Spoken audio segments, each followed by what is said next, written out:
Anyway, I'm back. I'm sorry for that. I just had some unfortunate news. I was applying for a bath in Department of Housing and it got knocked back. So, anyway, I think I was up to telling you that we got a place in Gympie. By this time, my husband, he was gone in the sense that he was injecting every day. His hygiene was poor. He wasn't eating properly. Just give me a minute, okay? It's That's probably why he's ended up where there was no good outcome for Rob. There really wasn't. And Gympie is full of addicts, a lot of morph addicts. And what used to really get to me is these addicts use anything. So they'd shoot up ice and then like it's too much for them, and then about 20 minutes later they're shooting up their morph to bring them down. And I just would shake my head because I said I was an upper girl. I used E's, I've even used trips. They've never shot them up, okay? And I've used, can't say that for E's, I have, and any upper, okay? Anything that was upper, that was me. But I'm getting to the bad part of the story, and that's moved to Gympie. And in Gympie, I don't know what they were cutting the ice with, but it was bad, okay? My marriage to now Rob was starting to go. And at one stage, I got big like I'm big now. I mean, at the peak of my, no, that's not quite right, because I got to this, in my life, when I was a drug addict, my usage is like this, up and down, because I'll explain. It, before we got to Gympie, I got down sometimes to 47 kilos. Now, I was a little bit taller than I am because over time I've shrunk. I used to be 5'8". I'm about 5'7", 5'6.5". Put it this way, 172. On a good day, I'm 169 centimeters. On a bad day, 167. Depends how much I slouch. Depends on how nice the measurements are being. But anyway,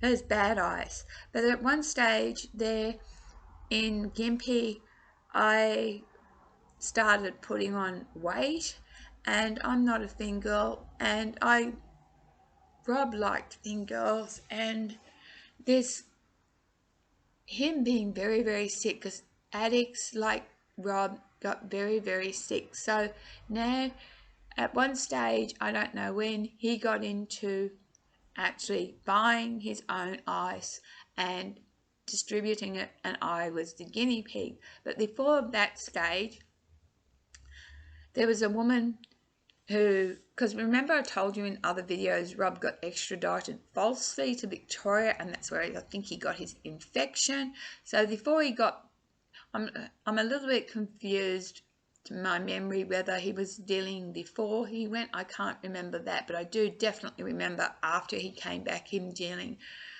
ice. But no, he did deal ice before he went. That's right, because he had a run-in with one of the dealers. But let me just go away just for a quick second. I won't be in a moment. Anyway, this bad ice that I was talking about, no longer, things started to,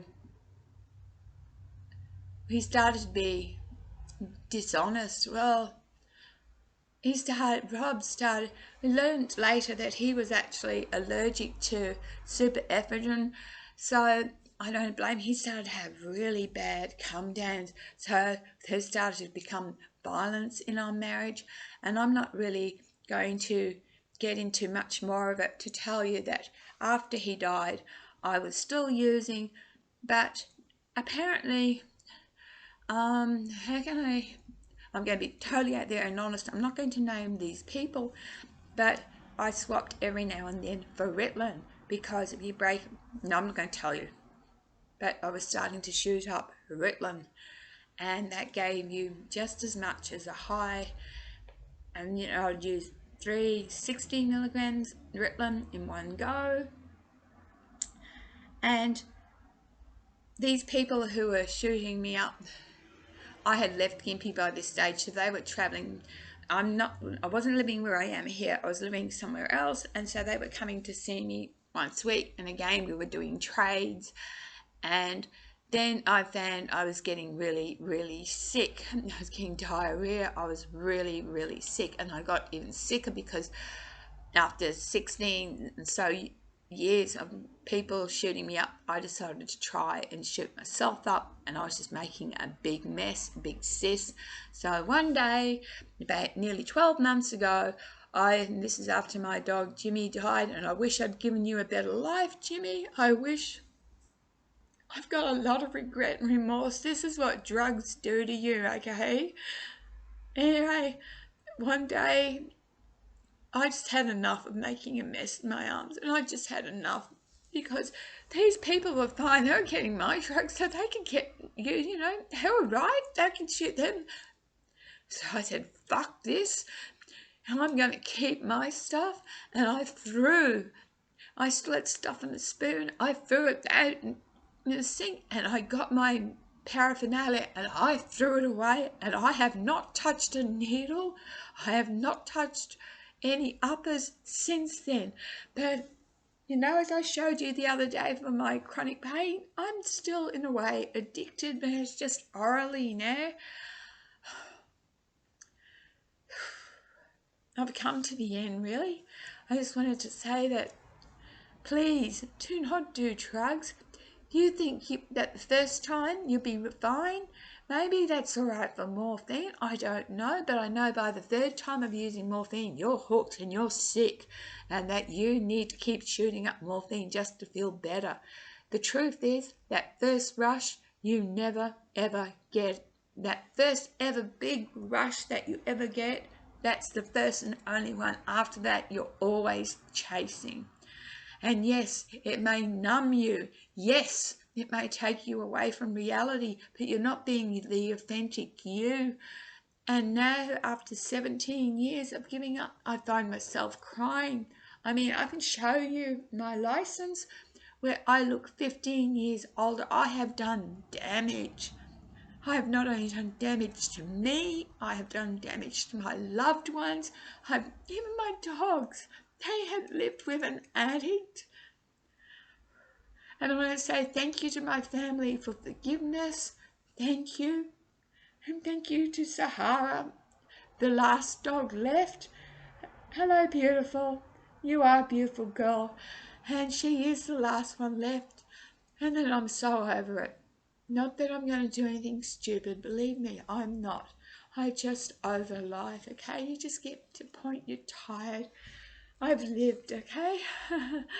Anyway, thanks for listening to part 2. I've just got really nothing to say. I've just glossed really over my drug addiction. But ice is nasty. It's really nice. I know a lot of people with psychosis imagining shit that wasn't really happening. Luckily, I never got to that stage. I'm lucky. I am really, really lucky. You might not be. So please, please, please don't even snort it. Don't smoke it. Don't just stay away from it. Yes, that rush. There's nothing like it, but please, even alcohol. Alcohol, there's no a drink here or there, that's fine, but drugs, it's fucked, okay? That's all I've got to say. I love you. Bye. Take care. Thanks for watching.